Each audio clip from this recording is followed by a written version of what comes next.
By the way, Fight Club will be for Nerf Wall. Okay. Full gear Saturday. Full gear Saturday. That's right.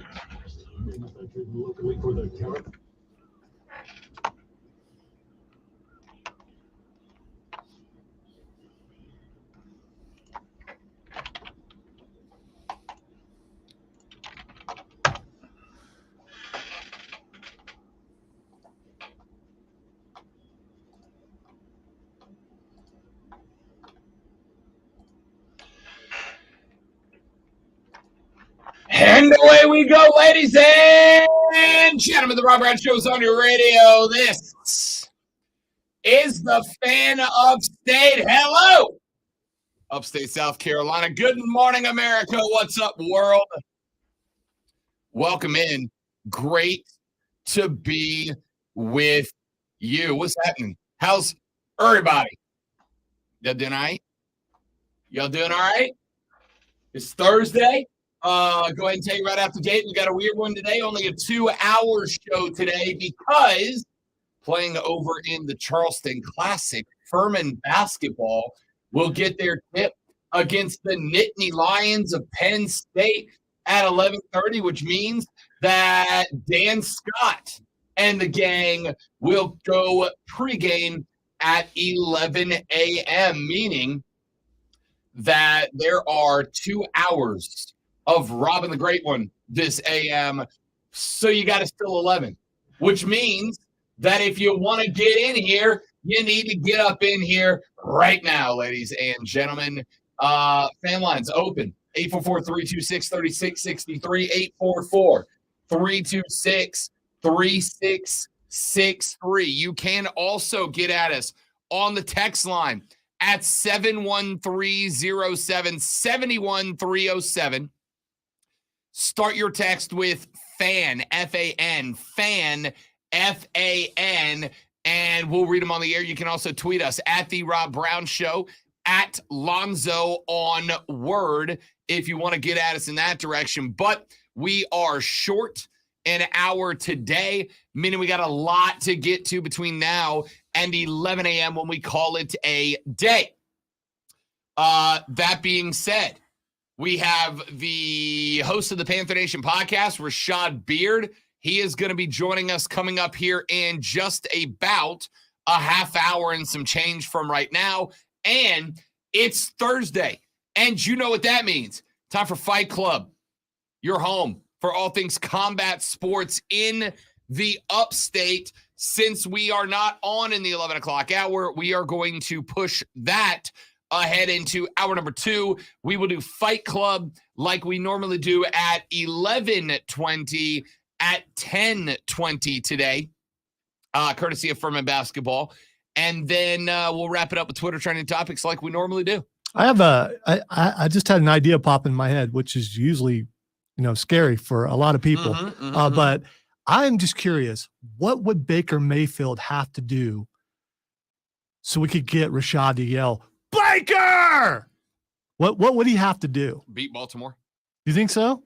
You think Rashad would be down for that? So if he did that, I think we need to ask him. If we could get him to yell Baker, I mean, that would mean great things, because that would also mean they beat Baltimore. But I'm 100% working on the assumption that if Baker Mayfield finds a way by the Baltimore Ravens this weekend, if we down the Edgar Allan Poes on Sunday, then I suspect Rashad Beard might be willing to throw a little Baker love his direction. I hope so. We'll find out. Yeah. We'll find out. Texture says, Rob, 2 questions. What are the odds Burns wins this week? And did the Eagles' loss hurt the team? I will start with question numero dos. Did the Eagles' loss hurt the team? Not really. Not really. Teams don't go undefeated in the National Football League, right? Like I love the concept of the 72 Dolphins having a party every year. Like, great job, you won undefeated. Will they play 10 games? Right? Teams don't go undefeated. It's not mean, games. But are any of them still alive? Yeah, there's a few. I think, isn't Larry Zonka still alive? No, I don't think so. I thought Larry Zonka was still alive. It narrows down a little. I mean, it was a long time ago. Yeah, Larry Zonka's still alive. Is he? He's 75, okay. yeah. My bad, Larry. That, of course, would be sure, Miami Dolphins, Larry Zonka, but let's be real. Larry Zonka, host of American Gladiators, is how Larry Zonka is known in the Rob Brown world. Yeah, that just makes me think of Storm, and it makes my arm hurt because she bruised my arm really You hard. deserved it, dude. I did. You deserved it. Well, I don't know why in the hell you thought I should go ahead and get into an arm wrestling contest with one of the American Gladiators. That's on you, big dog. Well, she was weakening me, tenderizing, if you will. Every time I would say something snarky, which I don't know if you knew this, it's hard for me to not do, she would smack me on the arm and laugh, except for her hands were bigger than mine. And it hurt. Again, if you're looking for sympathy, you're not getting it here. Well, if you're going to take, I got, not everyone can say they got smacked in the arm till the arm got bruised by Storm from American Gladiators. I can say that. Who was the best gladiator? Well, in case she's listening, I'm going to go with Storm. And was it Glacier? I'm trying to, no, that was a wrestler. There was another guy that was kind of like that. Maybe it was. They had one called Ice. Maybe that's who I'm thinking of. There was Ice. Who was dadgummit? There was I mean, and by the way, I'm talking the OG American Gladiators, not the Hulk Hogan reprisal. The OG American Gladiators. Let's see. Of course there's a list of all the OG Gladiators. Malibu, Lace, Zap, Gemini, Nitro, Sunny, Blaze, Bronco, Gold, Laser, Jade, Titan, Diamond, Ice, Thunder, Turbo, Storm, Tower, Viper, Atlas, Cyclone, Electra, Lace, Havoc, Saber, Siren, Sky, Dallas, Hawk, Jazz, Rebel, and Tank. And of course, a brief description of most of them. Laser, the only gladiator to appear in all 7 seasons. So there you go. There's some American Gladiators trivia that you were definitely wanting this morning. That's why you tuned into this show. Can we be honest with each other? Because you never know when an American Gladiator trivia segment's going to pop up. And here we are. Yeah, Rob's met some really amazing people, but he's never arm wrestled an American Gladiator. Yeah, and I want you to know, if given the chance, still wouldn't do it. Still wouldn't do it. It's not a good move. There's no part of me that's like, even if these dudes are in their 50s and 60s, there's no part of me that's like, yeah. You know, those guys and gals who are on TV mainly because of their ability to just wreck people. Let me arm wrestle that guy, because very clearly I'm in the pinnacle of athletic shape right now. Oh, no doubt. How's the contest going, by the way? Great. 11 pounds. I'm inching my way there. Look at you. And she's not. Don't do that. That's kind of, I mean, you know. I'm not saying that in a mean way. Well, it kind of came It's a bet. across that way. Okay. It's a bet. All right. It's a bet. All right. First question that texter asked: what are Burns' odds this week? They're dogs, right? They're dogs. Hey, what happened last time Burns played Gaffney? I don't seem to recall what happened The there. Gaffney Indians left the reservation and came out to Nixon Field to take on the Rebs, and they got run. I'm not talking stuff. I mean, if you're asking if it's a possibility, the last time they met each other, Burns won. So you're saying there's a chance? Listen, it's playoff football. Of course, there's a chance. Higher stakes this time. Higher stakes. Higher stakes, and it's at Gaffney, right? I mean, and from what I understand, and I haven't been there yet, but from what I understand, the reservation's kind of a tough place to play. From what I understand, the folks out there at Gaffney love their Indians football. So I'm excited, right? This is a Burns team that has gone on the road twice. This is a Burns team that has laid it out there twice. This is a Burns team that has run away with a first half lead and watched that lead dissipate twice, but finished the game. Playoff football, the best teams are the teams that finish the game. And Burns is 2-0 on the road, right? Now they go to Gaffney tomorrow night. Should be a big one. Looking forward to it. I'll be on the call with Lane Fowler and Sam Clark. Going to be a chilly night on the reservation. Should be fun. Should be interesting. We'll We'll talk about that. Probably a lot more tomorrow on the show. Kevin said, Rob, how about a chance of snow for Bills and Browns game? Can JA17 handle it? I've been trying to get people to go with me to Buffalo for the Browns game. $150 nosebleed seats. Nobody's brave enough for the cold. Go Bills. No. Brave is not the right word there, Kev.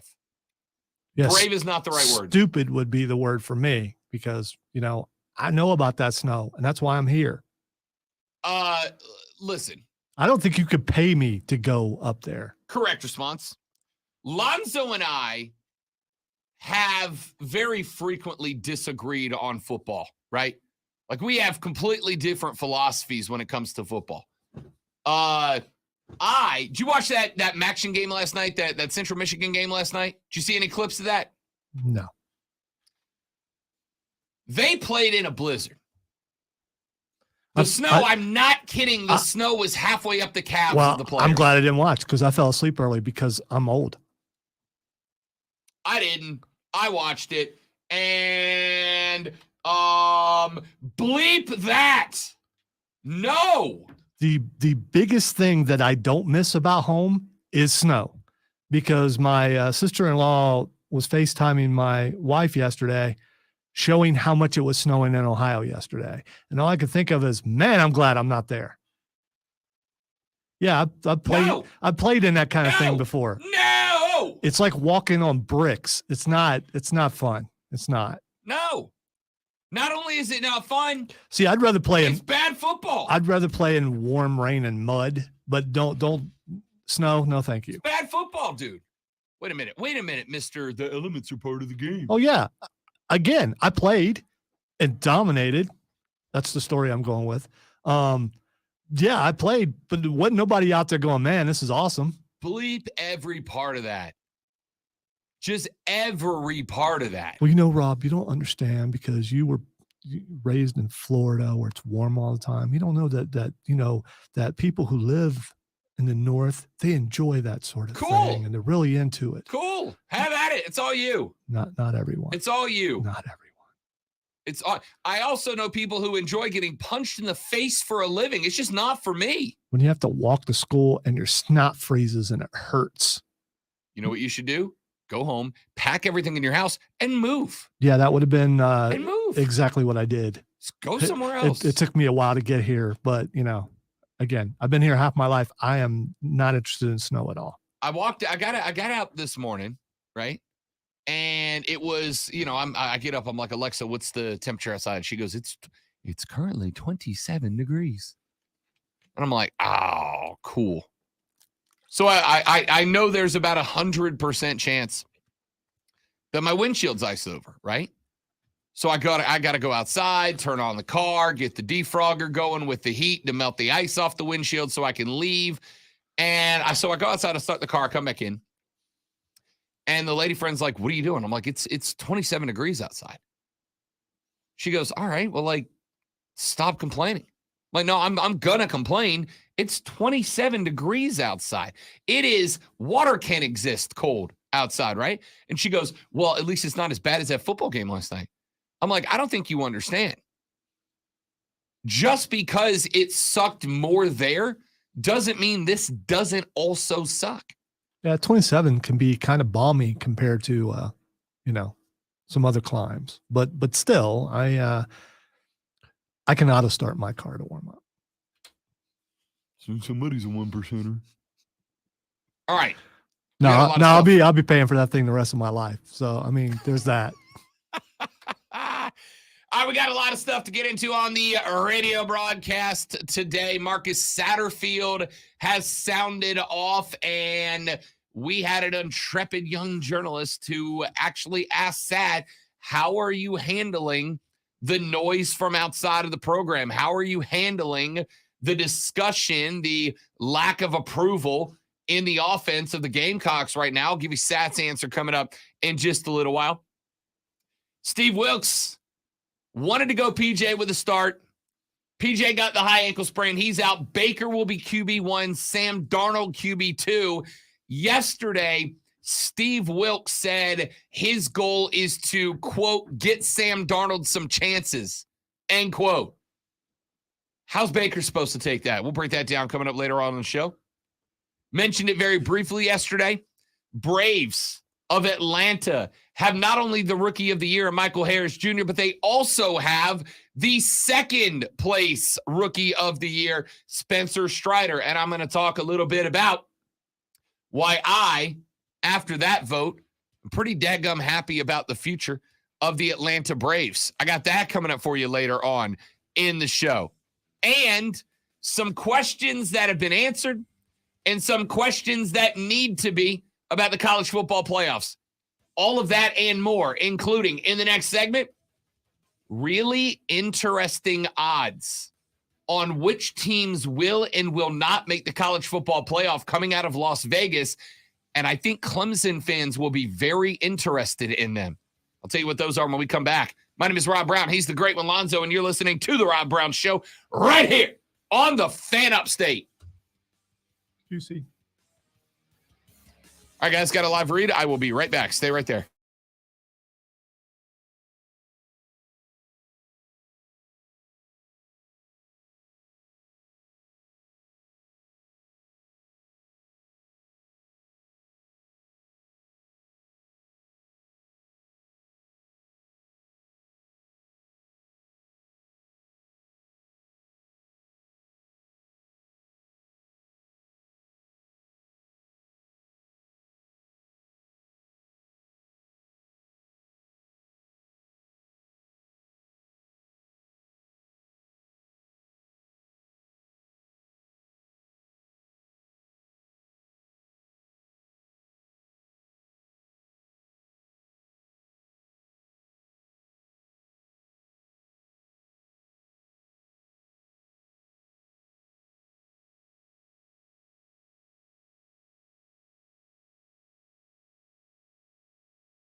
Back.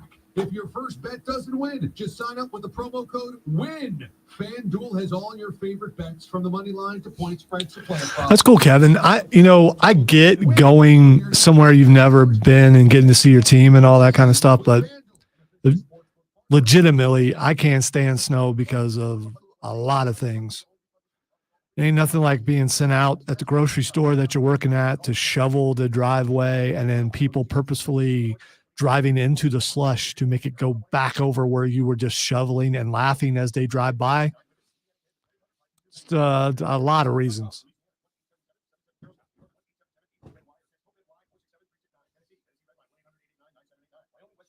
Although sledding and tubing are awesome. A snowmobile is pretty awesome. we offer over 20 fresh ingredients to make burritos, tacos, and quesadillas as unique as you. So come in today for your one-of-a-kind meal with free chips and salsa. The Greenville Winter Invitational Men's Basketball Showcase. December 17th at Ball's Coors Wellness Arena. Enter the digit keyboard on the screen, followed by the hash sign. Features matchups between the Clemson Tigers, South Carolina Gamecocks, and Furman Paladins. Tickets are on What sale what? at Ticketmaster.com. Are you ready to tackle your banking needs? Home Trust Bank's team of expert advisors and lenders want to be your teammate. We want to hear your story, learn your aspirations, and assist you with financial needs, and provide options that are tailored to you. With a wide range of personal, mortgage, and commercial services, you will discover all your banking needs under one roof with a local and personalized touch at Home Trust Bank. Score big with Home Trust Bank. Ready for what's next. Member FDIC Equal Housing Lender. Sponsored by Corley Plumbing, Air and Electric. At Corley Plumbing, Air and Electric, we offer same-day scheduling to meet your needs. Call Corley Plumbing, Air and Electric today or skip the line and book online. CorleyPro.com. That's CorleyPro.com.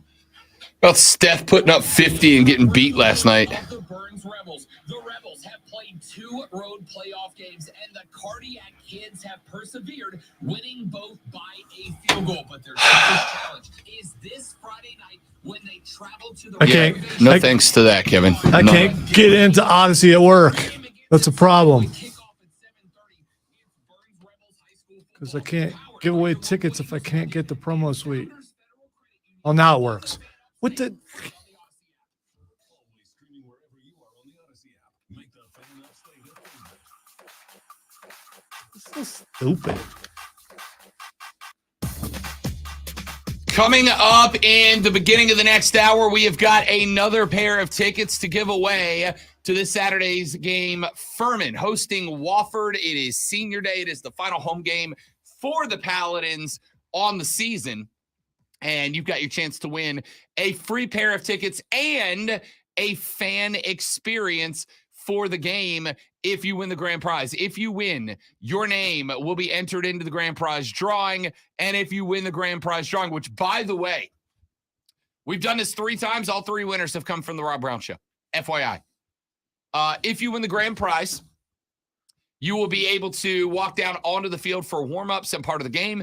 You will also have access to the catered President Suite to watch that game as well. It is going to be an incredible experience for you and whoever it is that you choose to bring with you. We are going to give those tickets away at the beginning of the next hour. So make sure you stay tuned and stick around till then. In the meantime, check this out. Updated Vegas odds on making the playoffs this year.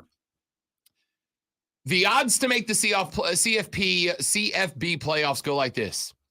Georgia is minus 5,000. All right? That's big. That means that you are dropping $5K to win $100. It's a ridiculous number. All right? They're in. That's what Vegas says. There's no way they're not in. Ohio State is minus 650. All right? Minus 650. Tennessee, minus 350. Everybody else is in positive odds right now. All right? Now, here's where this is very interesting.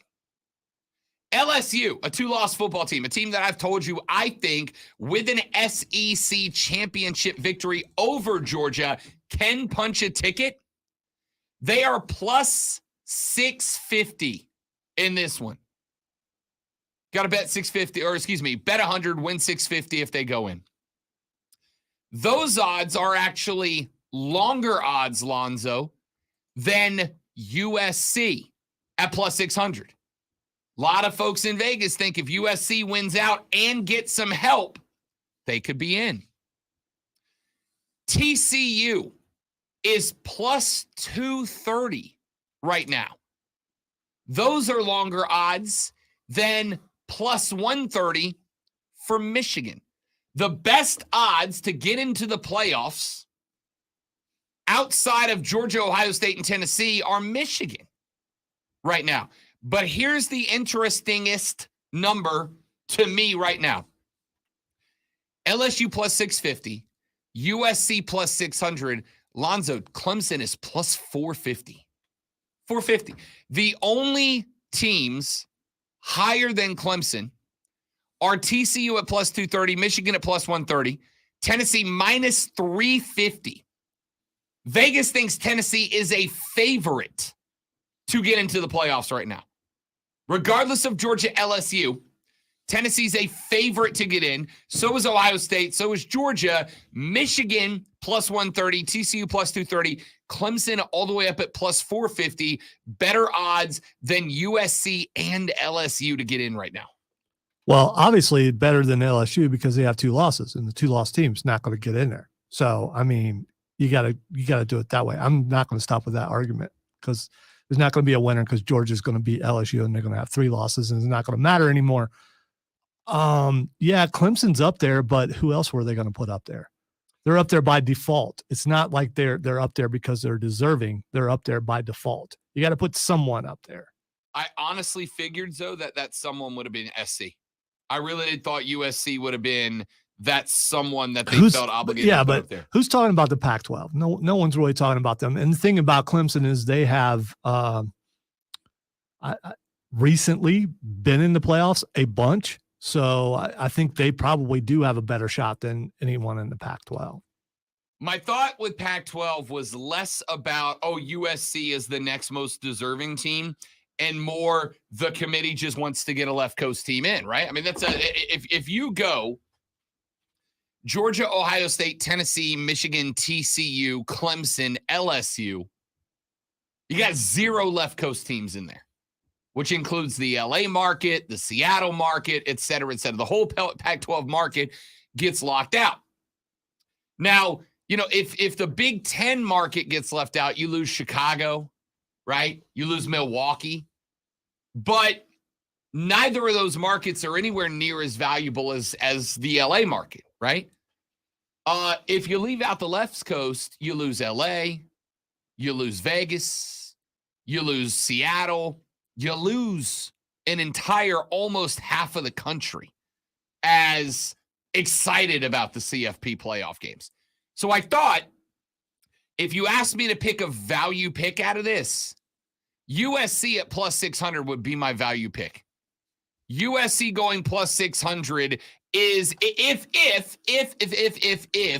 there is a team that the committee might come up with some interesting logic to get them in so that they can pick up a TV market, USC plus 600 would be my odds there.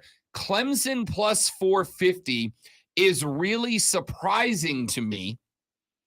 Although I the more I thought about it, we talked about it yesterday on the show, it's not exactly earth-shaking because you're going to end up with a 1-loss ACC champion, assuming they beat North Carolina, which is not a guarantee, but assuming they do, you're going to end up with a 1-loss ACC champion. The only way LSU, and I'll tell you why LSU is plus 650. It's not because of the 2 losses. It's because Georgia's waiting for them, right? Any team that has Georgia on the schedule is going to have dramatically longer odds. Who you putting if you had to put money down on, though? Who you putting the money on SC or on Clemson? You're putting it on Clemson, right? No, I'm putting it on SC. Really? With a win over UCLA and a win over Notre Dame. Because think about it. What is Clemson's biggest blemish? It's Notre Dame. If USC beats Notre Dame, that's a straight up heads up common opponent, and USC would have that victory right there. So if you ask me who's the better bet right now to get in, both in terms of value and having the CFP committee trying to get a market and having the ability to utilize the heads up common opponent victory, all of this assuming USC wins out, obviously, right? Which would include a win over UCLA and include a win over Notre Dame. If USC wins out and beats Notre Dame, the common opponent factor is going to come into play. If you were going to put dimes down on a plus positive team to get in, Your two options are Michigan and USC. The Southern Cal version, obviously. If you were going to drop some coin on two teams to get in that are in positive odds, that are on the plus side of the betting scale, the correct two are Michigan and USC. TCU, and I'm gonna change that up, Zoe. I'm gonna say TCU and USC, right? Michigan with a loss does not edge out, I don't think, an undefeated Big 12 champion TCU. And there's nobody left in the Big 12 that can match up with TCU that's going to beat them. They're not going to lose to Baylor, who's in a free fall right now, and they're not going to lose to Iowa State. Doesn't matter who they were to line up against in the Big 12. They're not going to lose again. So your best bets are TCU and USC. I'm going to go TCU plus 230. I'm going to go USC plus 600. USC is more the value bet. TCU is more the I genuinely think this team's in bet. I just found Clemson plus 450 over USC plus 600 interesting, right? Because USC has a much tougher end of the schedule. They have longer odds than the Tigers do. But again, USC wins 2 games. They're still going to need a little help, right? They're still going to need a little help. And even then, they may still have to do a pretty solid lobbying argument against Tennessee, who will also have one loss, but it's to the number 1 team in the country and did not play for a conference championship. USC is going to be able to look at Tennessee and go, all right, wait a minute, hold up. We are also 11-1. We won our conference, and our only loss did come to a top 20 team in Utah, but it was by a single point. We didn't get run the hell off the field like Tennessee did. So there'll be an argument there. As these odds go, I think if you're asking me where I'm placing a bet right now, the 2 teams I'm putting coin on, in fact, I'm actually probably going to go ahead and do this. The 2 I'm putting coin on, Zoe, are TCU plus 230, USC plus 600. One of those 2 is getting in. Clemson plus, now if Clemson was listed at like plus 800, they were like 80-1, I'd probably take that. If they were 800 on the plus side, I might take a little scratch at Clemson, right?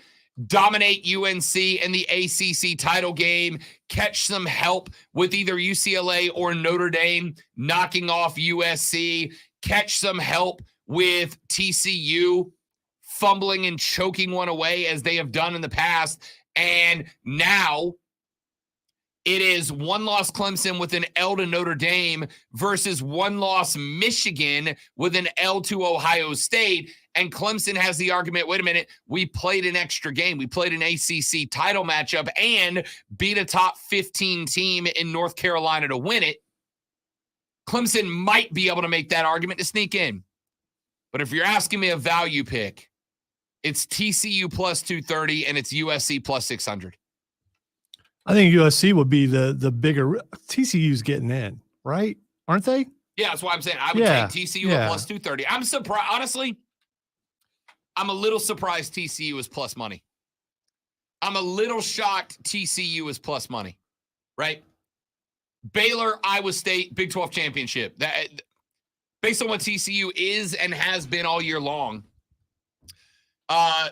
if there's 2 teams that I'm confident finish this year undefeated, it's Georgia and TCU at this point. It's not to say they won't lose, but I'm shocked TCU is plus money. And I'm shocked they're plus money, Lonzo, with longer odds than Michigan, right? These odds tell me a couple of things. Number 1, they tell me that Vegas thinks Ohio State is that much better than Michigan, A. B, it tells me that they believe that a loss to Ohio State is not all that damaging to Michigan. But I would be shocked, sincerely.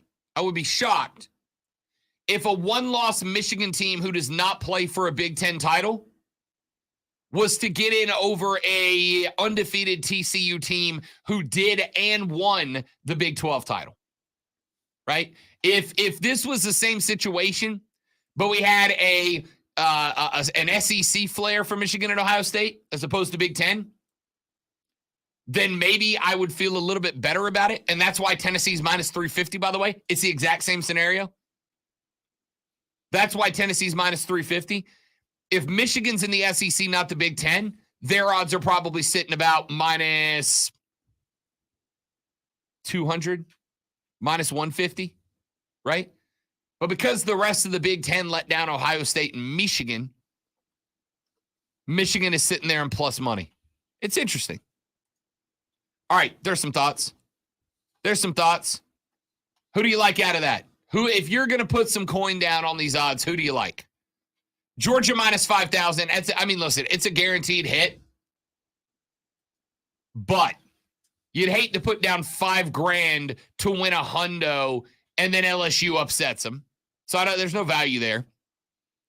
Ohio State minus 650. Again, that's a lot of scratch to put down with them still having Michigan on the table. Tennessee minus 350, a one-loss team that will not be playing for its conference championship.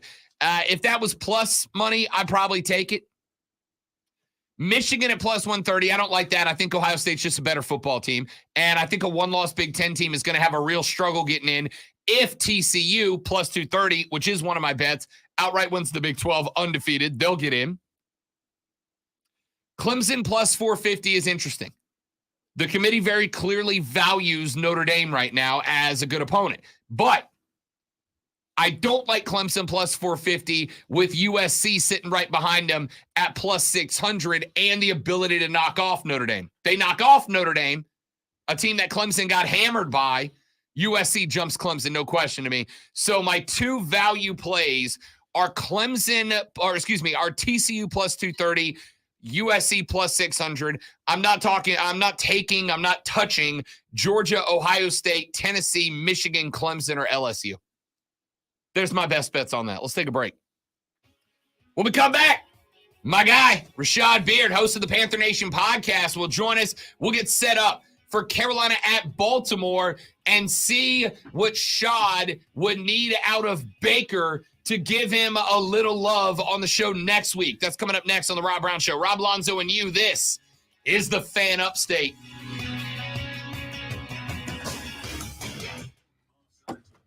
Trade this one out for a cold one. Be right back, Rashad.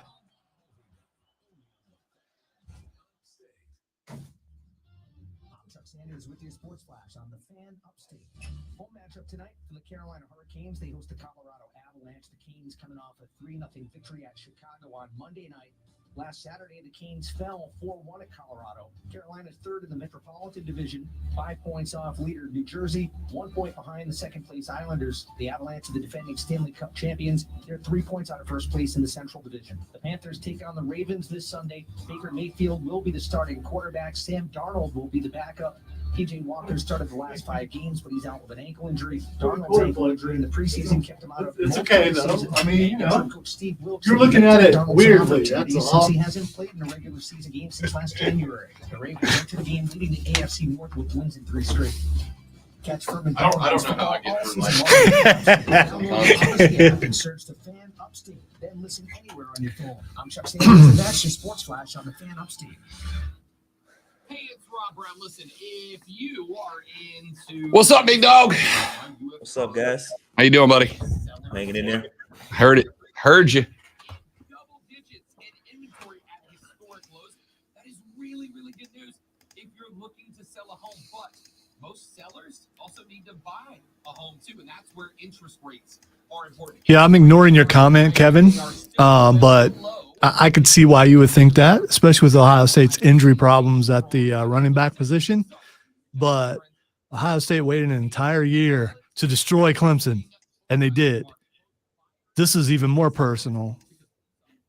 Michigan's going down.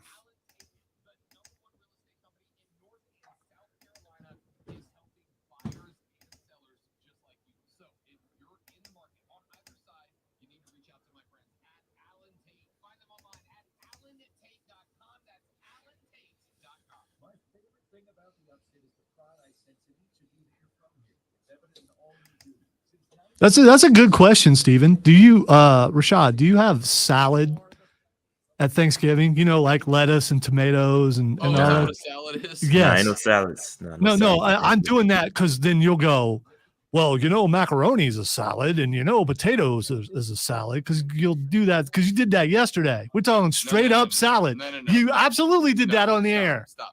Tape don't lie. You're doing a Rob Brown and purposely misconstruing the conversation. This was the conversation. On another station, Rashad, a guy said that there will be no greens on his table for Thanksgiving. Are you saying there's no greens? Then you on said, your table for then you Hang said on, a salad. let's- Then- okay. Wait. You're doing Let's that get- thing you do. Let's get that part You're out of the doing way. that thing you do. Rashad, will there be greens on the table for Thanksgiving for you? Yeah, I mean, of course, you had Yeah. collard greens. Yeah. Collard greens is Collard different than greens, salad. You okra, said salad. right? You said salad. Then Don't I make me said- go back and find it then because I- I will do that. Then I said there absolutely will be a salad on the table at the Brown family Thanksgiving. There's nothing wrong with a good salad. Yeah, to it's, open up. it's the opposite of to Thanksgiving. open up the palate. A salad It is the not. opposite. Yes, it is. It's the one day a year when even if you're on a diet, you're going to gorge yourself. You're going to fall asleep watching You football. can still You do that. No, you don't gorge yourself on salad. You think you just only eat a salad? I just eat a salad, and then I'm like, no, forget the turkey. Yeah, I got a salad. I'm not wasting the stomach space on salad. Yeah, I mean, come on. It's a lot of fried turkey that can go right there, man. Absolutely. You fry turkey? Absolutely. That should I go. haven't gone No, back. I like yeah. it. I like it. We do too. I love a fried turkey. I haven't had a non-fried turkey in probably 12 plus years. I love a fried I turkey. enjoy every iteration of turkey, fried, baked, whatever. I haven't had air fried turkey before. I bet it's good though. You need a damn big air fryer. And I am squarely team air fryer. If you've not had an air fryer, your life is not maximized. I can fit a small turkey in my air fryer. No, it's like a Cornish hen, man. Yeah, it's like a Cornish hen in the air fryer, man. I haven't tried that. I got to try that. I guess technically the rotisserie chicken, isn't that air fried? No, that's Well, what's the heat source? I think it might be air that's actually fried. a fair question.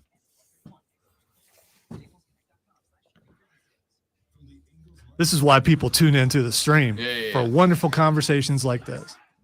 All right, let's talk football.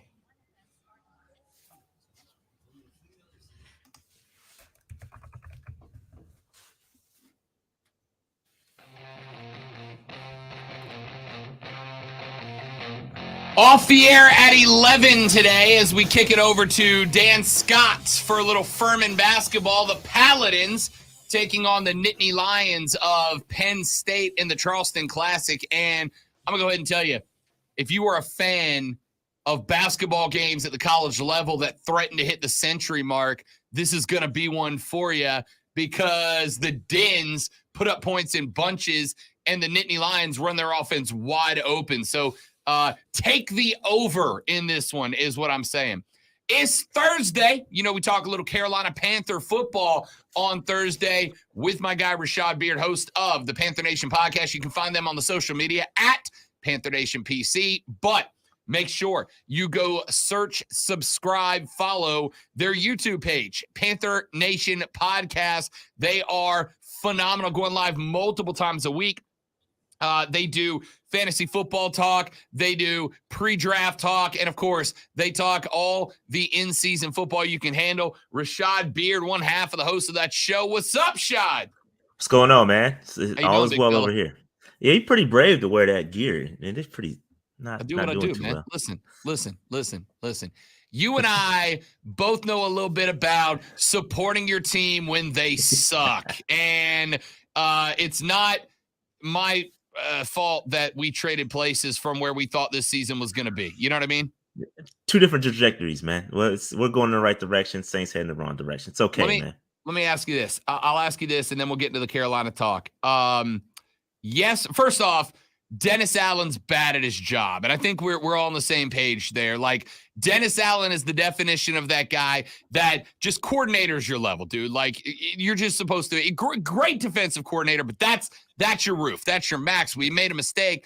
Then yesterday, he announces he's going back to Andy Dalton one more time, while Jameis, who, again, I know he's coming off that back injury, but from what we understand, he's healthy.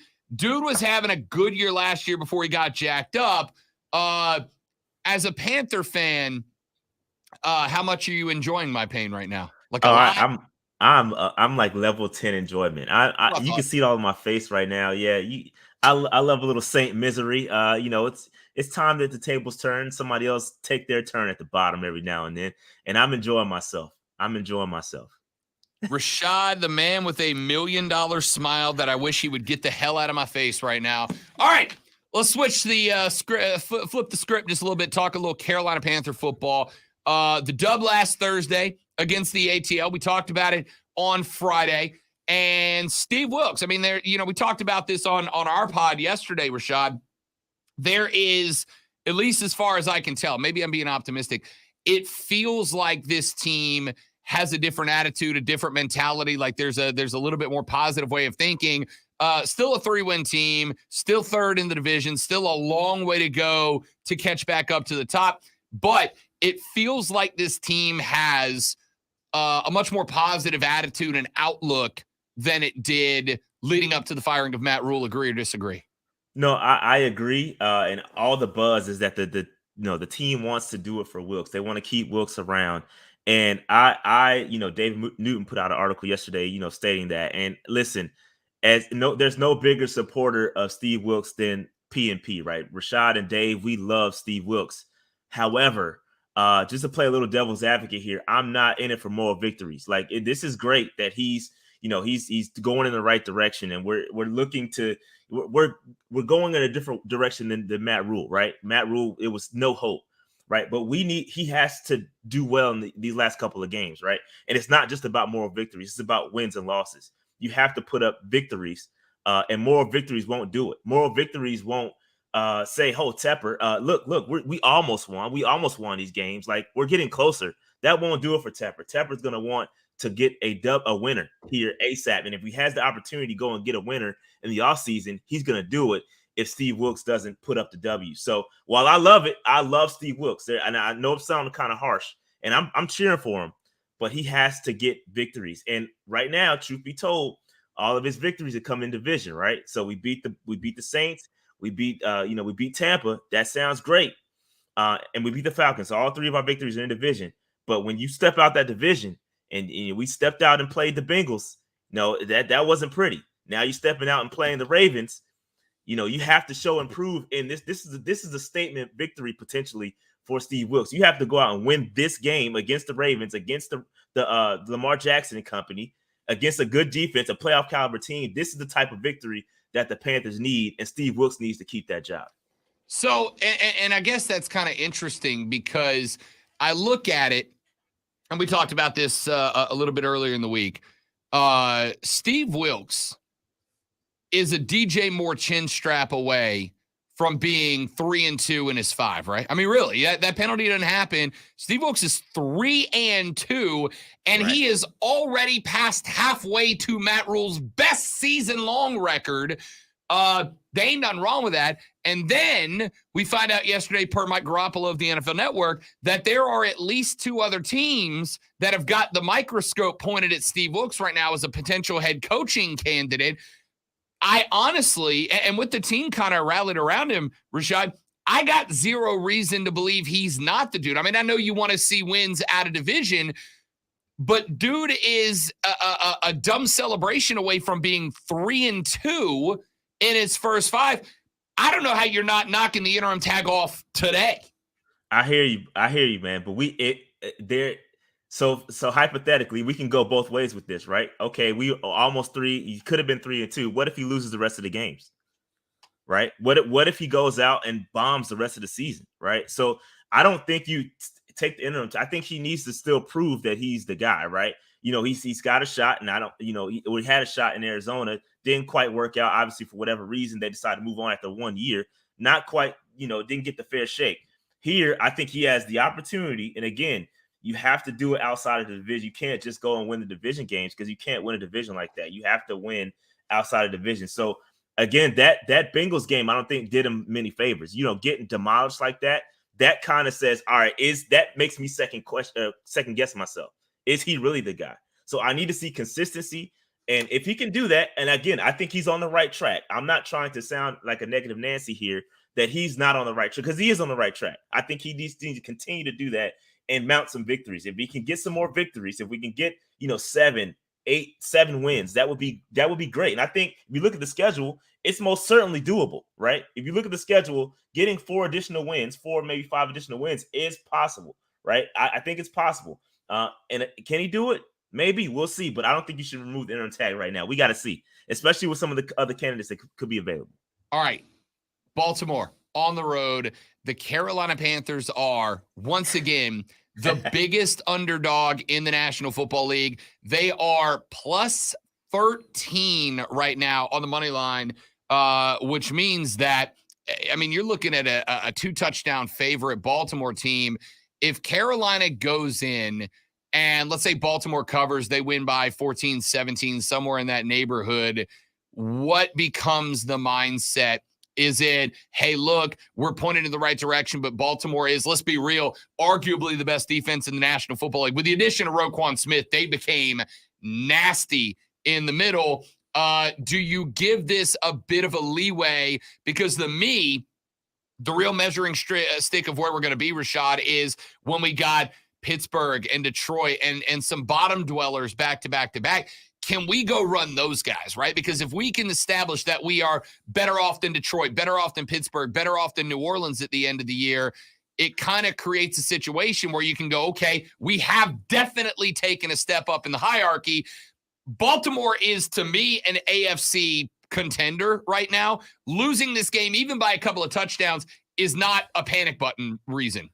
Yeah, I agree. No need to hit the panic button. I was just gonna say you almost left the team off of the bottom dwellers list, but you added them back because I knew good and damn well you would have, Rashad. The Saints are most certainly a bottom dwelling team, and we can most certainly beat them in the season. I just want to make sure you addressed that, but you did, you got it, and props to you for that. But I'm not gonna hit the panic button if we lose to the Ravens. Listen, they're a good team, but this also, like I said, could be a statement win. Just imagine if we go out there and beat on the road the Ravens team that, like you said, is an AFC contender. If we go out there and beat them, that changes everything, right? The whole momentum of the season changes, and then we can start talking about Wilkes being that long-term guy, and then the whole season changes. If you bomb it, it is what it is. Like you said, we still have an opportunity to go out there and beat the bottom dwelling teams like the Saints. But all right, but yeah, I think again, I'm not going to hit the panic button if we lose to the Ravens. All right, 30-second answer, and this one came from Lonzo earlier. What does Baker Mayfield need to do this weekend for us to get a Baker out of Rashad Beard next weekend? Hey, don't turn the football over, man. Just manage the game. Continue to try to run the football. And the Ravens have a really good run defense, so you want to kind of try to keep that same game plan. I'm not going to ask Baker Mayfield to throw the ball 45 times a game. Hopefully, we don't do that. Just manage the game, man. No extra craziness. Just manage the game. Don't turn the football over, and you'll probably have the opportunity to start again next week. We need some momentum, like you said. Even if we don't win the game, we got to see some good things out of Baker. Complete more than 50% of your passes. That'd be great too. Keep the ball in harm's way. That's all we ask. Run the dang ball. Enough with the trick plays. Run the dang ball, and we'll be okay. Run the goddamn football. I love it. Rashad Beard is the host of the Panther Nation podcast. You can find them on YouTube and on the social at Panther Nation PC. Rashad, my guy, appreciate you, big dog. We'll see you next Thursday. Peace out, guys. Thanks for having me. You know it, every week. That is Rashad Beard. Joins us on Thursdays. We'll see if we get a little Baker Mayfield love out of him next week. We are back after this to wrap it up with 2 hours of the Rob Brown Show on the Fan Upstate. You won't see him. Well, because it's Thanksgiving. Yes.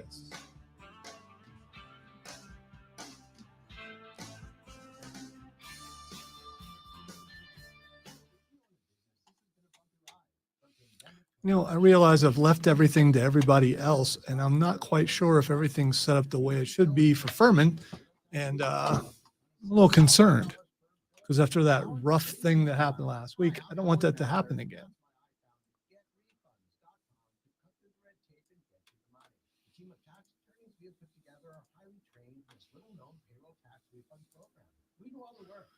So color me worried. Businesses of all types can qualify, including those that took PPP, nonprofits, and even those that increases in sales.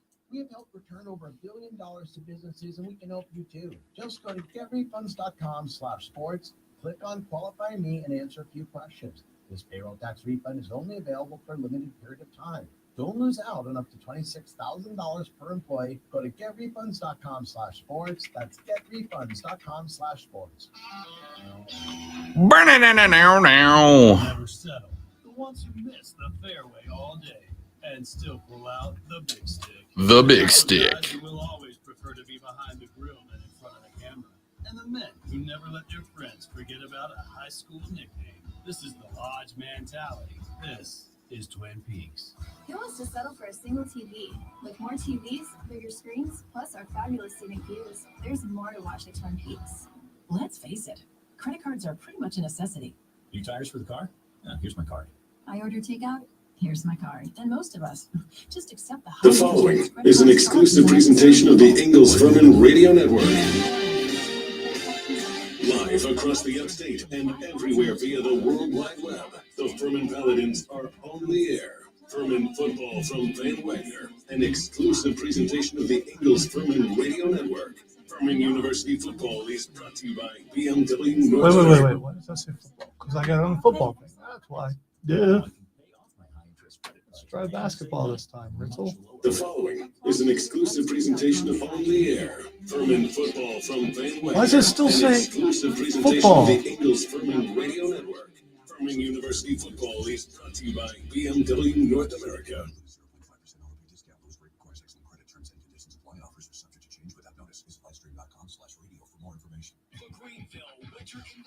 Holy crap. That doesn't sound good. Where is it?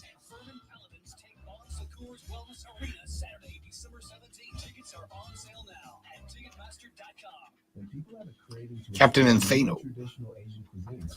That I don't know if y'all watched it, but that diss track that the Acclaim dropped was fire, dude. Fire. So good. Where are you going? Don't leave me. The following is an exclusive presentation of Van Wagner and Furman University Athletics. Live across the upstate and around the world via the World Wide Web, the Furman Paladins are on the air. Furman Paladins. Grab my glasses because I couldn't figure out why my head hurt. And it's because I'm blind.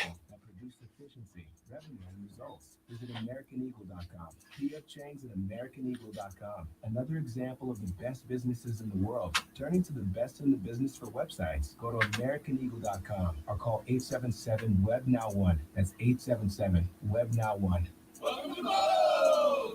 Mondays catch a bad rap, but come on, they aren't that bad. Especially thanks to Mo Monday, where you can enjoy an awesome burrito, chips, salsa, and drink for an amazing deal. See you and your friends and everyone else for Mo Monday. All right, man, let's get going there. Here we go. Determined by what we do today on this field. Why limit yourself to one team when there are 32 in the NFL? Sunday triple headers, Monday and Thursday. All right, I think I'm good now. You get it all on one station. The Fan Upstate. 97.7 Greenville, 97.1 Spartanburg, and on the free Odyssey. The NFL plays on the Fan Upstate. Hey, Paladin fans, Dan Scott here reminding you that Furman closes out the regular season on Saturday at home against Wofford on Senior Recognition Day, kickoff at noon at Paladin Stadium. Come enjoy incredible game day features at the Upstate's best pregame fan zone. Tickets start at $25. Get them by calling 864-294-3099 or going online to FurmanPaladins.com. Upstate. WORD Spartanburg. WRPCH 300, the official sports voice of the Upstate Fan. CBS Sports live from the free Odyssey. Man, check this out. For an official Rob Brown Lockdown. Represents me to win. Yeah. Unfiltered sports talk. Manufactured locally for the Carolinas. This is the Rob Brown Show. Get Rob only on The Fan Upstate.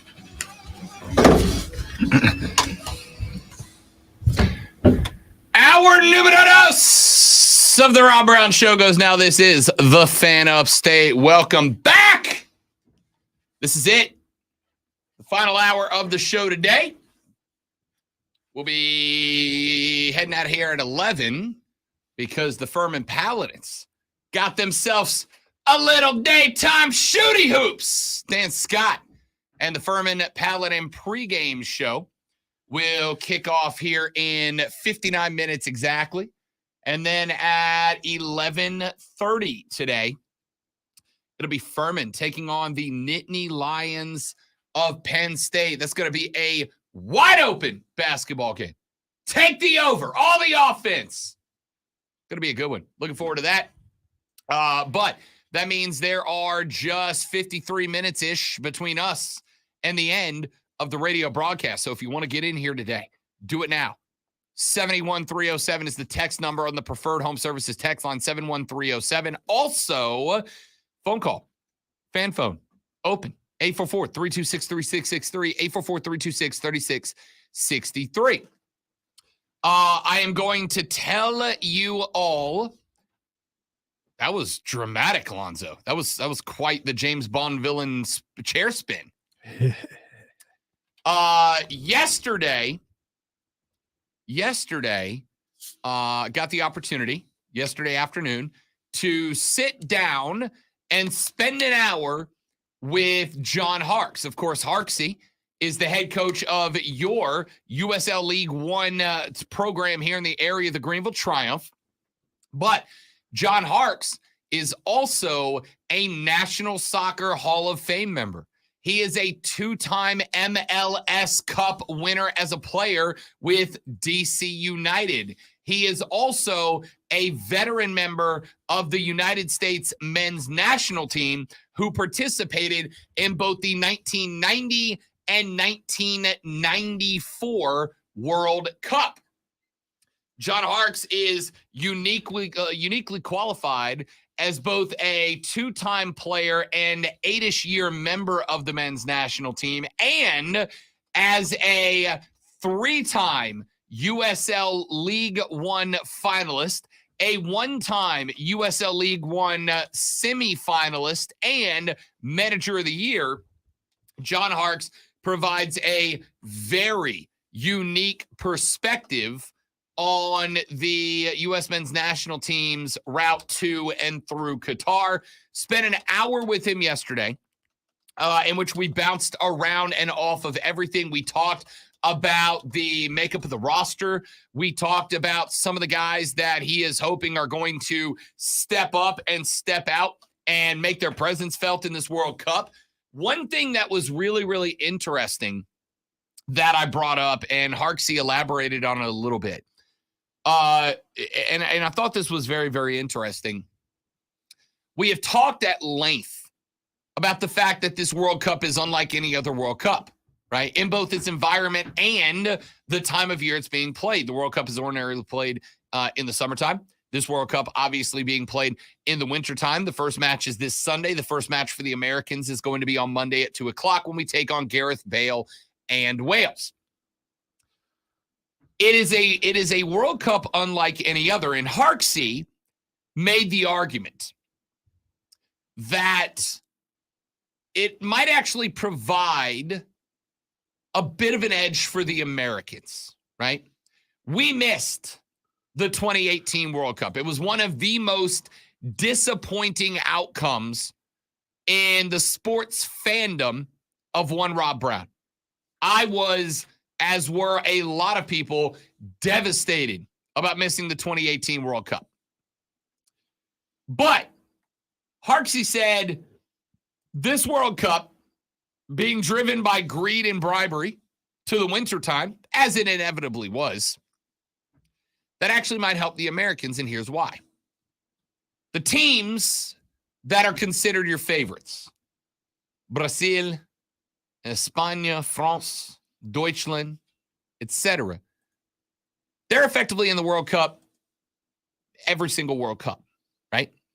And the soccer federations in those countries have their protocols for getting ready for and going to the World Cup, right? They've got their schedule. They kind of know the best operating procedure for those teams, when to start training, when to stop training, when to fly in, where to stay, how to stay, what the training schedule should be at the World Cup, et cetera, et cetera. But because this World Cup is not only taking place in November, but is taking place so close to league play, right? The Premier League, the Champions League, the MLS just wrapped up. But he pointed out that those protocols, those formulas that the best international sides in the world follow every 4 years for the World Cup, they are all out the window, right? They are all out the window. They are all irrelevant because this is not a normal World Cup by any stretch of the imagination. And it being such a random World Cup, he pointed out, and the Americans having missed it, and this is an optimistic view, I will fully acknowledge. This is Rob Brown and John Harkes looking for the red, white, blue, and silver lining to all of this, trying to find joy, if you will, Lonzo. The optimistic view here is because these other clubs cannot go through their traditional and typical World Cup protocol, because all of the other international sides have their best players still involved in world play and league play around the world. It is a different setup to the World Cup, a different feeling around the World Cup than it ever has been before. And the Americans, having missed 2018, it has been 8 years. 8 years. I was in my 20s the last time the Americans played in a World Cup. They don't have any of that, right? There's no, okay, we're off our protocol. This is not how we're used to it, because most of these kids playing for our team, by the way, the second youngest club in the World Cup. Matter of fact, we brought that up in the pod, which is going to drop later on today.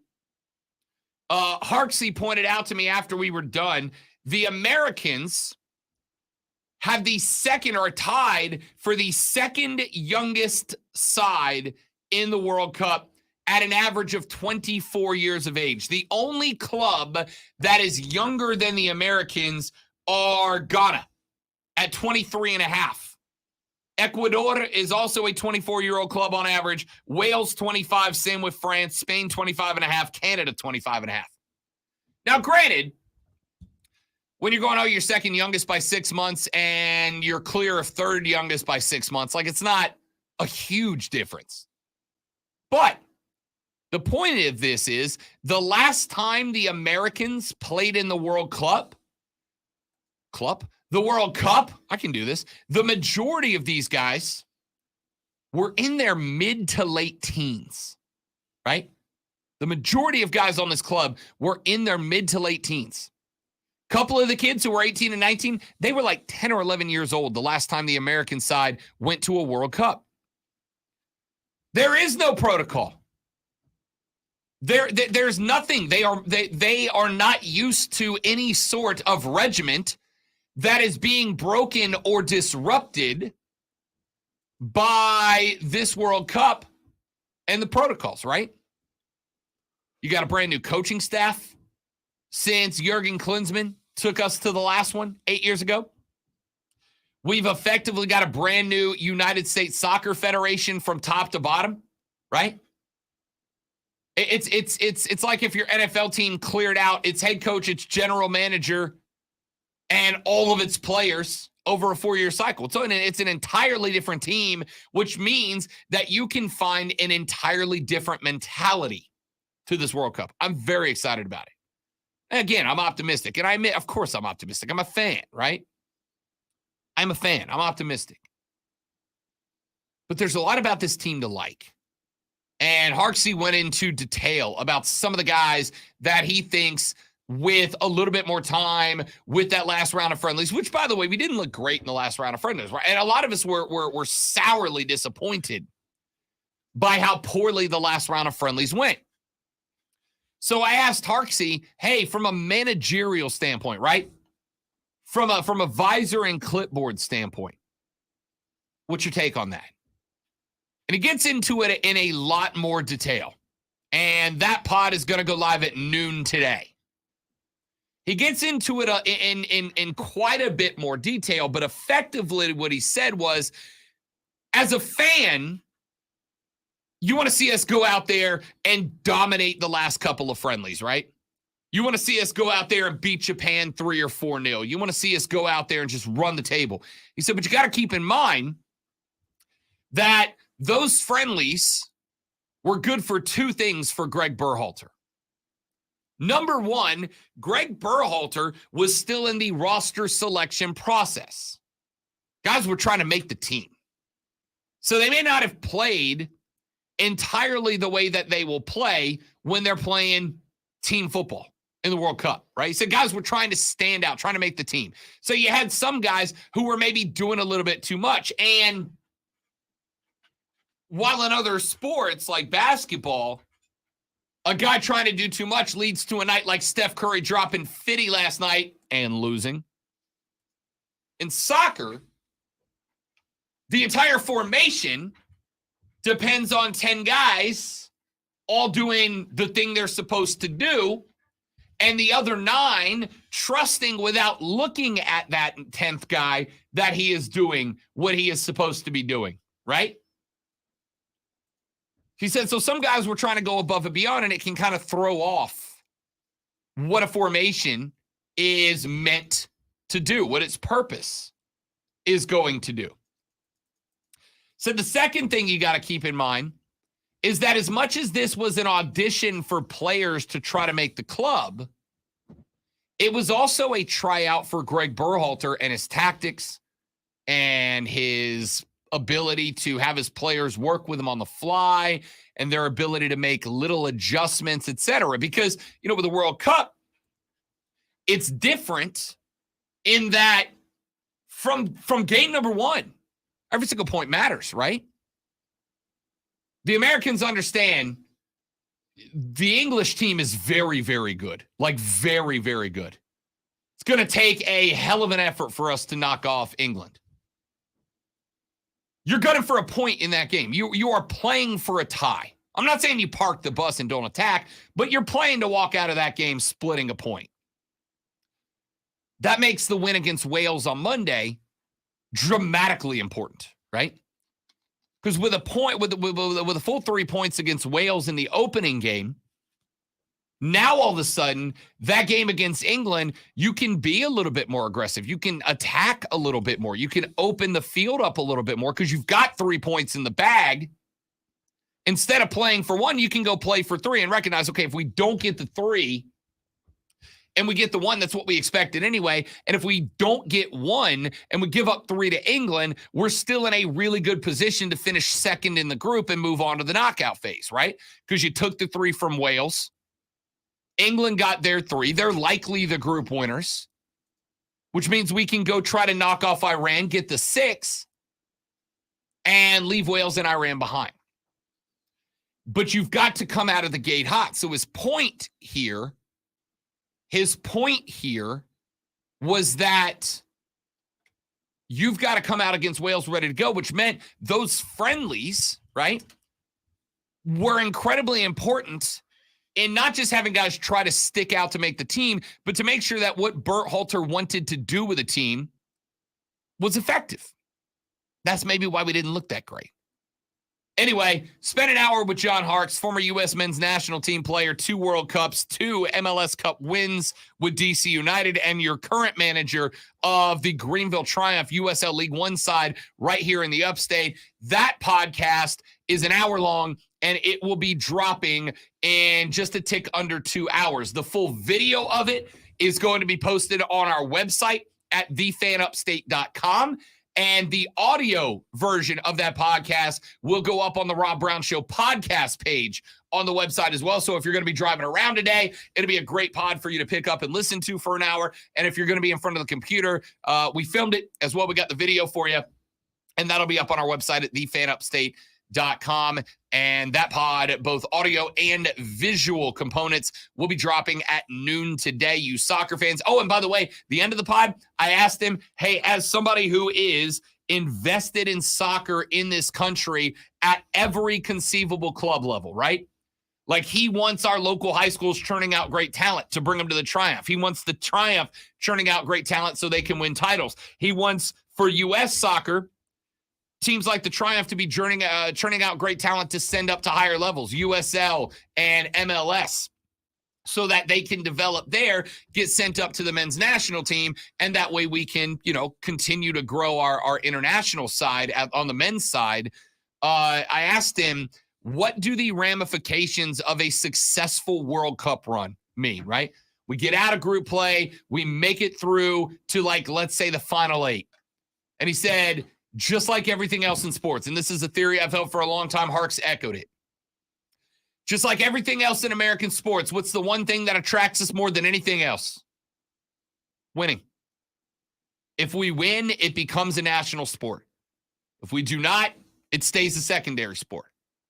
So these guys understand that pressure. These guys know that pressure. These guys know that for their sport to grow in their country, they have to go out there, carry that crest, and succeed, right?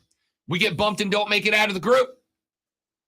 Everything we built for the past 8 years goes right back to ground zero, and we got to try again 4 years from now. Let's take a break. When we come back, it's Thursday. You know what that means. Time for Fight Club with Lonzo. Take a look at all things combat sports related around the upstate. The Harks pod drops at noon. Fight Club drops next on the Rob Brown Show in the Fan Upstate. All right, guys, got to do a read. Stay right there for me. Be right back.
I'm Trista Cripp, helping you. Be the books. Helping you.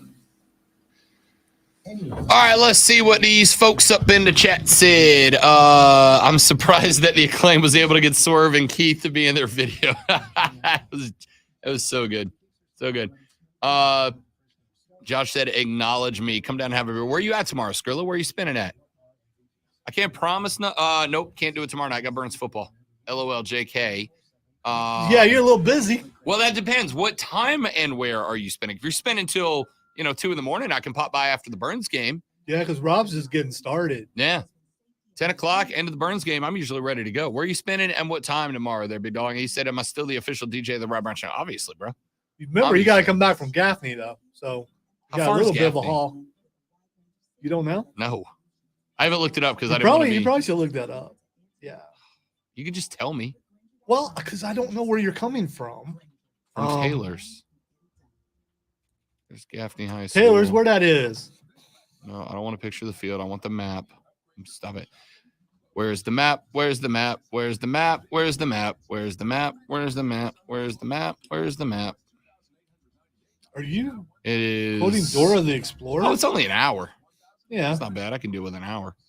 Yeah, but by the time you don't know how long it's going to take you to haul the equipment down and all that stuff. So fair enough. I think I've been to the old reservation. I don't think I've been to the new one, but I might have been.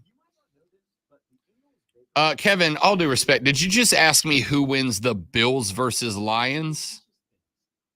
Lions on the roll, man. Josh Allen's hurt. His feelings are hurt. Why did Jurgen Klinsmann get less? A couple of reasons. Number one, because his name's Jurgen. Because the fall off was too great. A and B, we had kind of turned a corner into having the younger talent, the Gio Reynas, the Christian Pulisics, the Weston McKinneys, the Yusuf Musas of the world. And Jurgen didn't really connect with them. But the biggest reason, in my opinion, is because basically Jurgen got to a point where he did not like the way that U.S. Soccer was running the organization, and they just started butting heads with each other. And Greg Berhalter's brother ended up being in charge of the hiring of the head coach. Nepotism, brother. Steven said, give extra time for the Gaffney I-85 death shoot. Is that the direction I would go if I was going to Charlotte? Would I go 85? Yes. Then I've driven that way. Yeah, you go through Gaffney when you go there. You know where the outlet mall is? You know where the peach, the big booty? Yeah, I know where the booty is. That's Gaffney. Yeah. Ah, gotcha.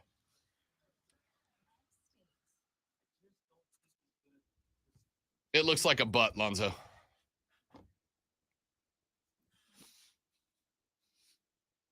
I'm going to be quiet so they can try to figure out what you're talking about.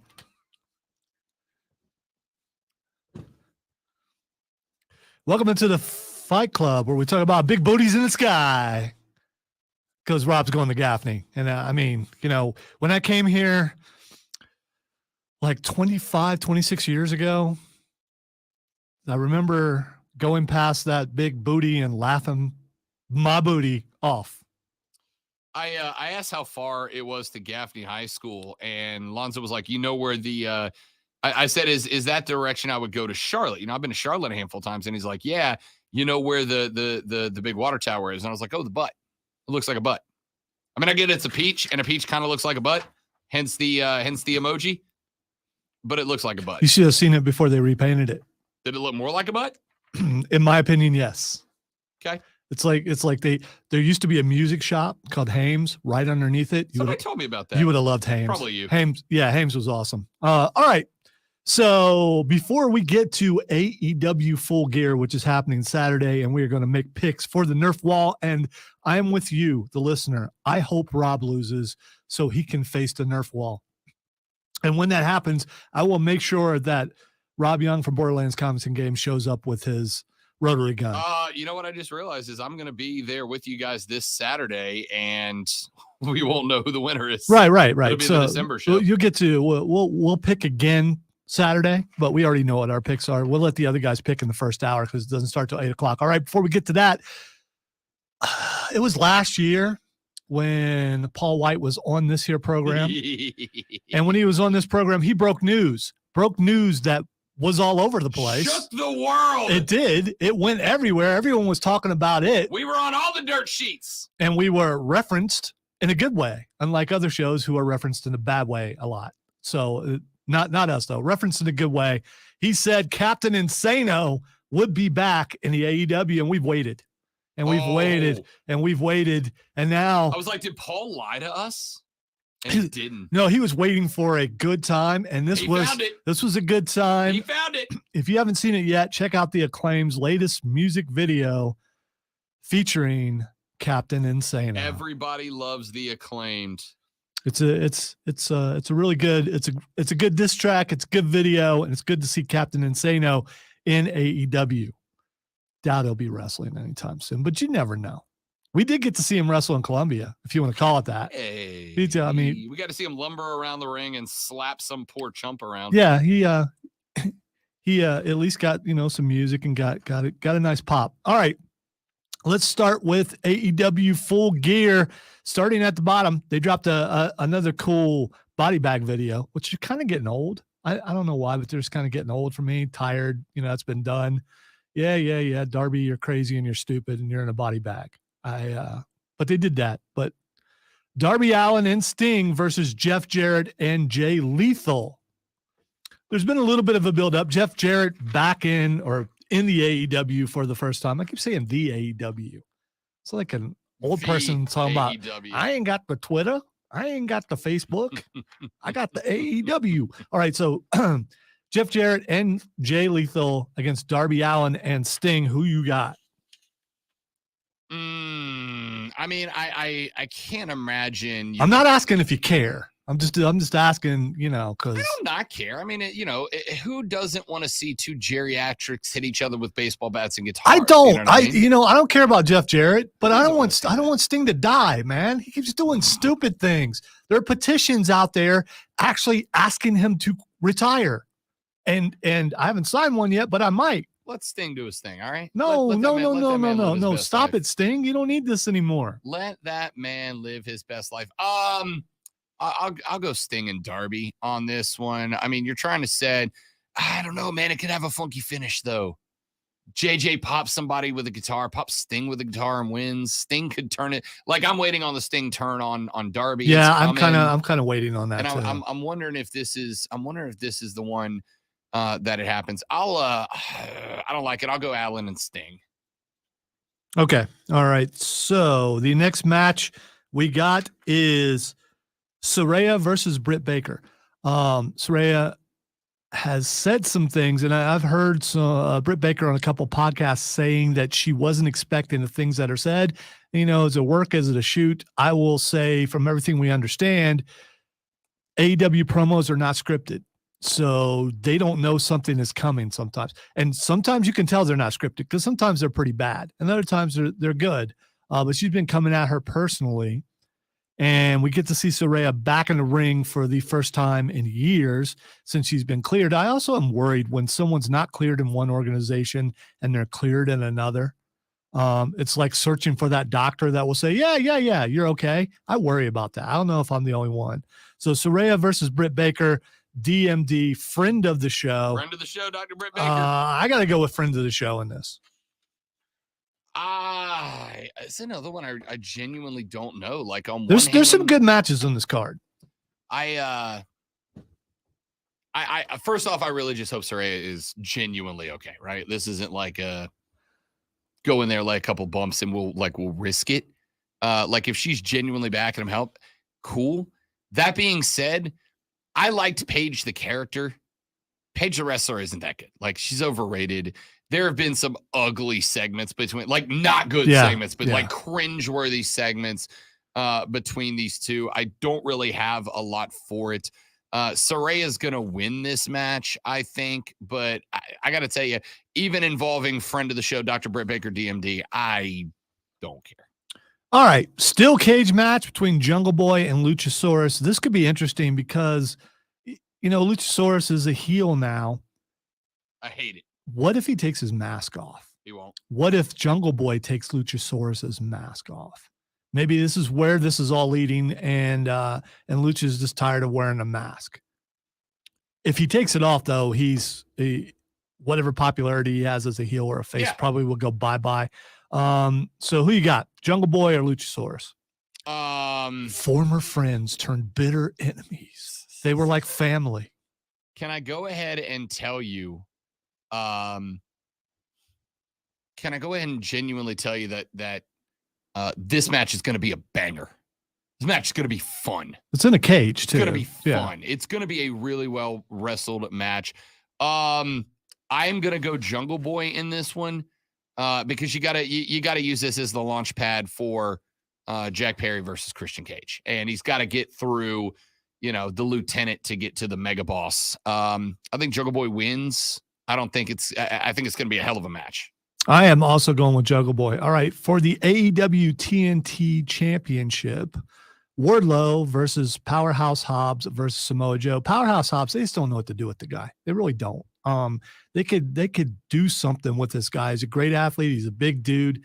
He just goes from faction to faction. Doesn't at least this time he's on his own, or he appears to be. Samoa Joe turned his back on Wardlow. Surprise.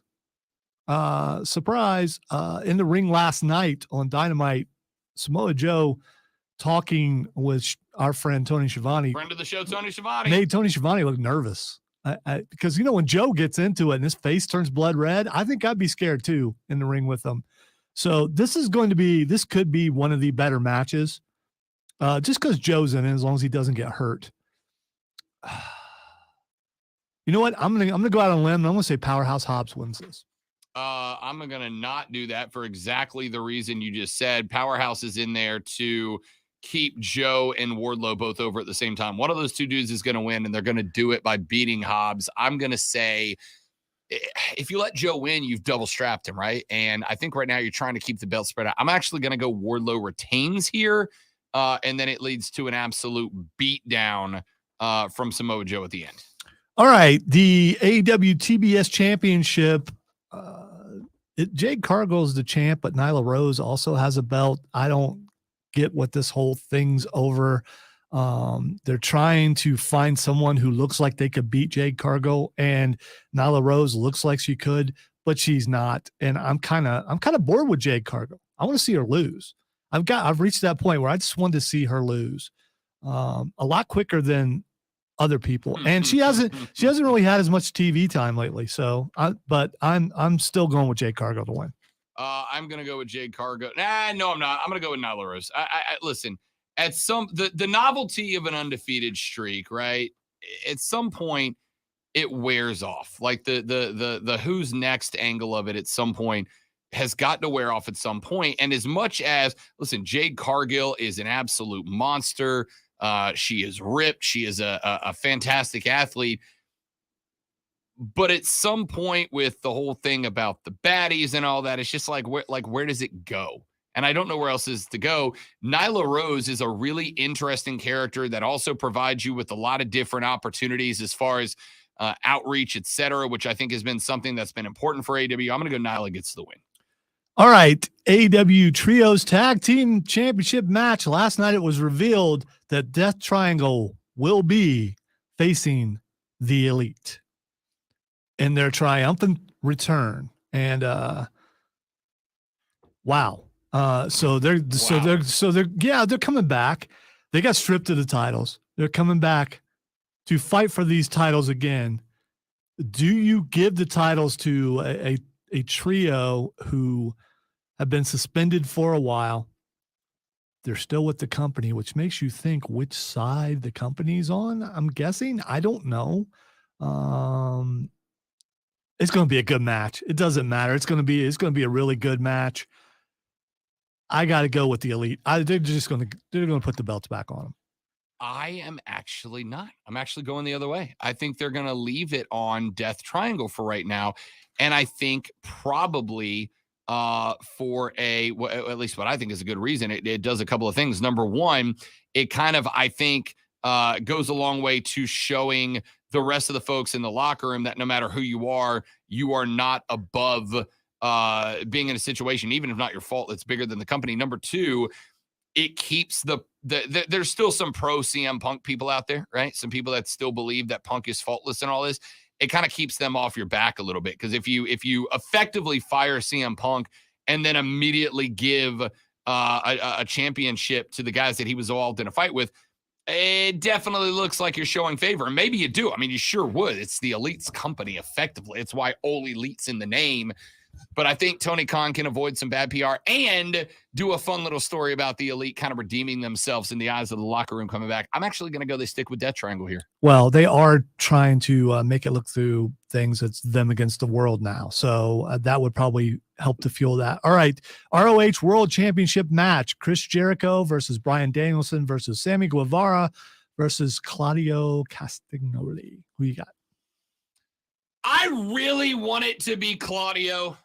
I love Claudio. He's already had it. I love Cesaro, but no, they're not. They're not going to give it to. I'm a big fan. I hope they do, but I'm gonna go. I don't know, man. Like, the initial reaction for me is Jericho, right? Because every time a belt's available, they go that direction. But I just don't know if that's the right call here. I honestly don't know. You got to pick someone. I know. They're going to work this into a breakup of Blackpool somehow. So I'll go. Let's go Daniel. All right. That's also who I'm picking. Bryan Danielson. Although I love that Jericho is trying to dishonor Ring of Honor and like, it's a great like story. It really is.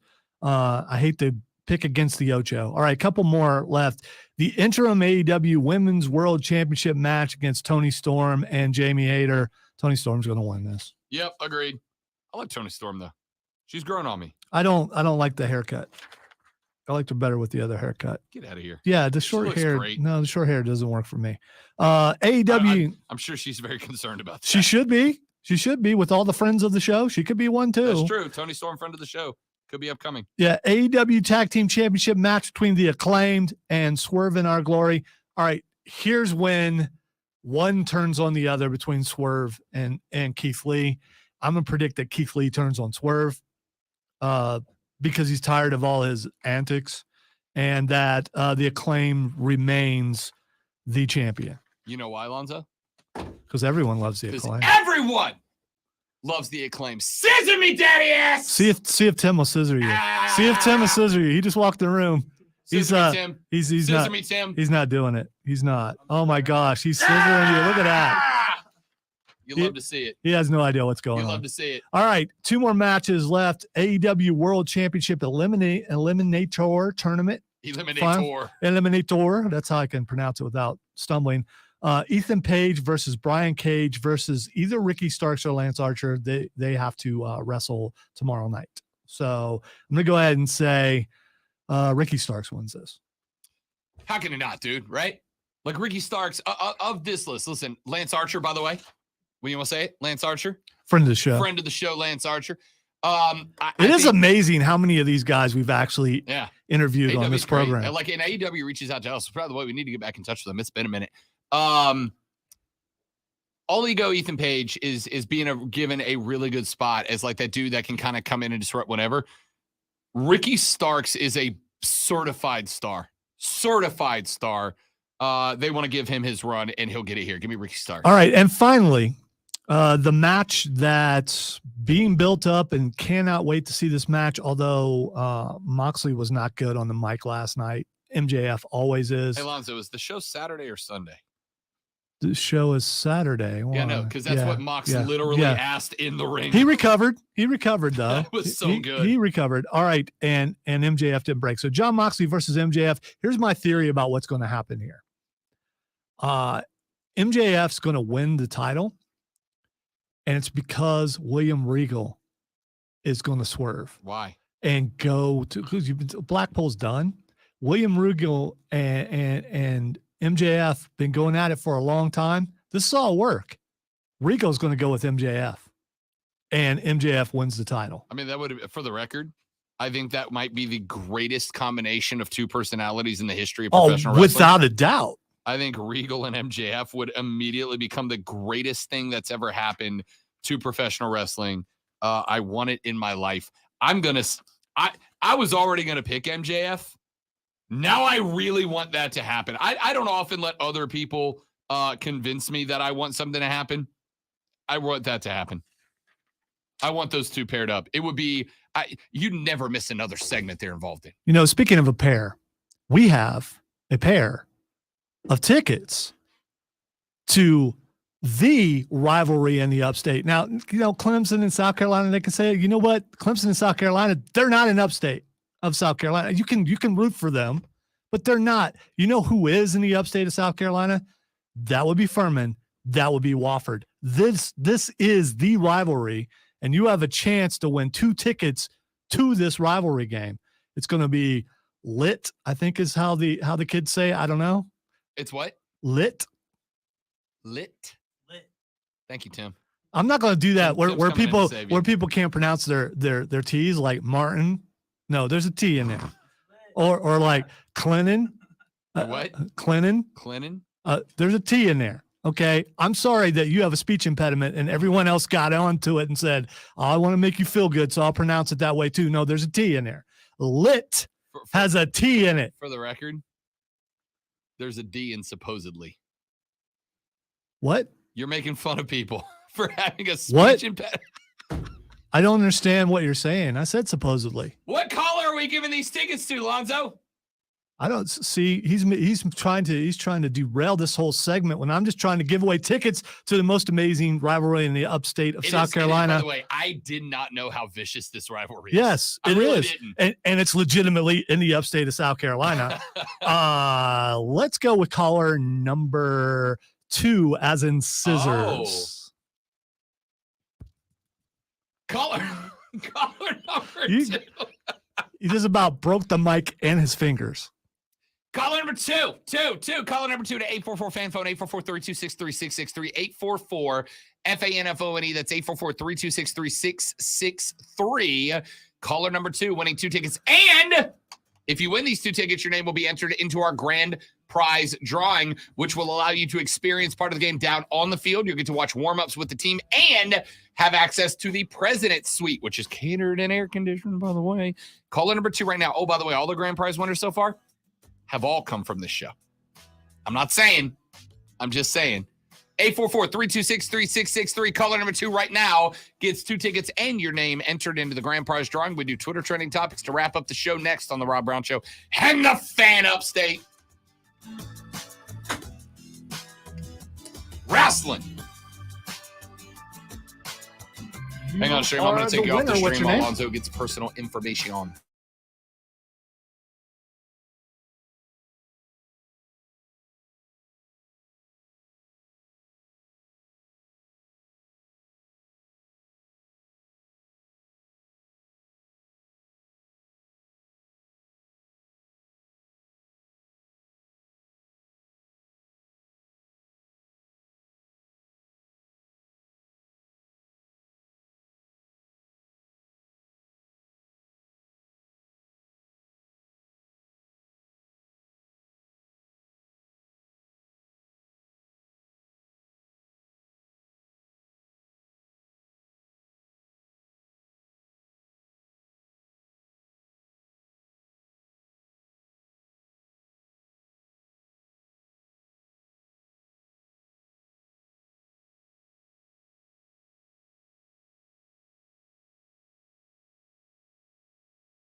Just enough time to get you to some Twitter trending topics before we get you out to basketball, which will be Furman versus Penn State. Shooty hoops, baby. Them Nittany Lions. Who's our winner, by the way? Our winner was the winner who I already put away. Nailed it. It was Ricky. Ricky was our winner. It took me a Ricky, second. congratulations, buddy. Enjoy the game. And remember, if you did not win, we got one more pair of tickets to give away on tomorrow's show. We don't? Was that 3? That was 2. That's all I saw in the system, but Oh. we'll recheck later, and who knows, maybe we can find some more. All right, the first thing that's trending is Baker. Baker Mayfield getting the start against the Baltimore Edgar Allan Poes on Sunday. Baker said yesterday that he's not really thinking about anything but winning. That's it. He's only got an eye for a dub this weekend, which is, of course, the mentality you want. I've seen a lot of crap about Baker with the unhelmeted headbutts and all that, and people think Baker's kind of flaunting and showing a little bit. That's what it is. Here's a quote from Baker. I've always done that. It just so happened to be caught on camera. I love this game. I love my teammates. We work too hard not to enjoy it. A good headbutt every once in a while goes a long way. And He ain't wrong. I agree with him. He ain't wrong. There's some people in this building I'd love to headbutt. I think a different kind of headbutt, but I get it. Well, yeah. No, listen, that's just Bake. Bake's always been that way. Bake's that guy that wears his shirt on his sleeve or wears his emotions on the shirt of his sleeve, the sleeve of his shirt, whatever. On a sleeve, just on a sleeve. Just pick a sleeve. He wears his emotion. I like Bake. he's got 2 of them. Yes. I really hope Baker's the guy. I hope he comes out and earns himself a long-time contract with his team. I like this dude. Me too. All right. The next thing is trending are McNuggets. McNuggets. Yes. Which means one of 2 things. Either they're doing some kind of special sale or occasion with chicken McNuggets, or somebody has put up another video of how chicken McNuggets are made. And if you haven't seen that, don't watch it because you'll never want another chicken nugget in your life. I got to admit, I have no idea why McNuggets are trending, but it's McNuggets. How can you not like McNuggets? I'm a fan. Yeah. I mean, come on. All right. The next thing that's trending is The Masked Singer. Last night, speaking of All Elite Wrestling, the most recent episode of The Masked Singer dropped, in which one of the singers was revealed to be the one, the only, the Ocho, Chris Jericho on the show. I walked away from that show for a little while because it just kind of got to a point where it was like, I don't know these people, and it's just so staged that I can't get in. Nick Cannon, not really a good dude either, I'm not a big fan. That being said, if they're going to roll out Chris Jericho, I'm going to have to go watch that episode. I kind of want to go back and hear, what he's saying, because I'm sure it'd be pretty good. All right. 100% sure it's not actually the celebrity singing. I hope he. Like 100% sure. No, it is. It is the celebrity singing. Without a doubt. No. What they do is they record it and then they dance to it. All right. The last thing that's trending is Danny DeVito. Danny DeVito is like the Dolly Parton of acting. That dude's just great. You ever heard the story about him with the girl who played Matilda you remember Matilda? Yeah. The girl who played Matilda, her like Danny DeVito and his wife, was it Rhea Perlman, I think? Rhea Perlman. Yeah. Basically became like that girl's almost parents on the set of that movie because she lost her mom, and DeVito went out of his way to make sure that movie got put together so that the mom could see it before she passed away. He's just a great, it's like him, Dolly Parton, and Keanu Reeves on the Mount Rushmore of awesome people. Well, it is his birthday. He is 78 years old, and all I can think of, well, at least my nose isn't gushing blood. Yes. Love DeVito. Well done, Danny. Speaking of well done, that's it for us today. We're off an hour early because Dan Scott and the Furman Paladins taking on the Penn State Nittany Lions. Live coverage of that is coming up in mere moments. Pregame at 11, tip at 11:30. If you like offensive basketball, take the over. It's going to be good. For Lonzo, I'm Rob Brown. We'll see you tomorrow on The Rob Brown Show and the Fan Upstate. Later, brother.